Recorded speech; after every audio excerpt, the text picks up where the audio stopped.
Bien-aimés dans le Seigneur, Shalom, que le Seigneur vous bénisse. Nous sommes dans la joie de partager avec vous la parole de Dieu. Et le message de ce soir, il est intitulé « La prolongation de la patience de Dieu ». Nous allons lire dans les livres de Luc au chapitre 13, le verset 6 jusqu'à 9. Nous lisons au nom de Jésus-Christ.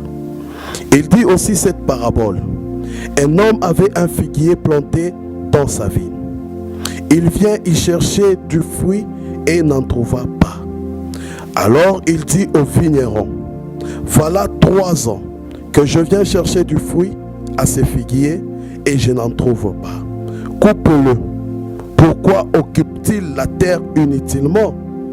Le vigneron lui dit, Maître, laisse-moi encore cette année. D'ici là, je creuserai tout autour et j'y mettrai du fumier. Peut-être à l'avenir produira-t-il du fruit. Sinon, tu le couperas. Amen. Bien-aimés dans le Seigneur, nous voudrons partager la parole de Dieu. Notre thème est intitulé « La prolongation de la patience de Dieu ». Bien-aimé, laisse-moi te dire que nous traversons le temps de la fin. Nous traversons le temps du soir. Nos jours sont comptés au bout de doigts. Bien-aimé, Jésus revient bientôt. Ce n'est pas un slogan que Jésus revient bientôt. Ce n'est pas des utopies. Non, bien-aimé. Jésus revient bientôt. Si Jésus revenait à cette heure, quelle sera ta position? Tu iras ou tu resteras? La Bible dit ceci, il apparaîtra sur les airs et tout œil verra le Fils de l'homme. Bien-aimé dans le Seigneur, la prolongation de la patience de Dieu. Pourquoi c'est un bien-aimé? Lorsque tu prends Matthieu 24, tous les signes du temps de la fin sont presque accomplis. Mais Dieu est en train d'user sa patience pour que toi et moi, nous soyons sauvés. Dieu est en train d'user sa patience pour te récupérer. Bien-aimé, il est grand temps de te décider lorsque tu es vivant. Car après ta mort, il te sera impossible de te décider. Bien-aimé dans le Seigneur, la Bible dit ceci. Il y avait un homme. Cet homme-là avait un travailleur qui travaillait dans sa vigne. Dans cette vigne-là, il y avait un figuier. Et ce figuier-là, chaque fois qu'il allait, ce figuier-là ne produisait pas les fruits. Il est allé la première année, la deuxième année, la troisième année. Il s'est décidé de couper cette vigne-là, cette figuier plutôt bien-aimée. Pourquoi il a décidé de couper ce figuier-là? Parce que ce figuier-là ne produisait pas de fruits. Mais son travailleur lui dit, non, maître, je t'en supplie, ne coupe pas ce figuier, laisse-le le temps, laisse-moi le temps, je vais creuser tout autour. S'il ne produit pas cette fois-ci de fruits, coupe-la. Bien-aimé dans le Seigneur, laisse-moi te dire, toi et moi, nous devons produire des fruits dignes de la... Bien-aimé dans le Seigneur, laisse-moi te dire une chose. Il ne faudrait pas que tu occupes inutilement la terre. Laisse-moi te dire que tu as une mission bien déterminée dans ce monde. Dieu ne t'a pas créé homme pour ne pas le servir. Tu as une mission bien déterminée. Bien-aimé, laisse-moi te dire que Jésus nous a légué une mission suprême. Et cette mission suprême, il dit, allez, faites de toutes les nations mes disciples. Bien-aimé, cette mission-là, cette mission-là n'est pas une demande, c'est un ordre. Allez, faites de toutes les nations mes disciples. Bien-aimé dans le Seigneur, pourquoi le maître a décidé de couper ce figuier-là? Parce que ce figuier-là ne produisait pas le fruit. Toi et moi, nous sommes considérés comme des figuiers. Quels sont les fruits que tu produis? Bien-aimé dans le Seigneur, tu dois produire des fruits dignes de la repentance, des fruits qui vont plaire à ton Dieu. Sinon, bien-aimé, tu seras coupé. Sinon, bien-aimé, tu occupes inutilement la terre. La prolongation de la patience de Dieu. Bien-aimé, Dieu est en train d'user la patience.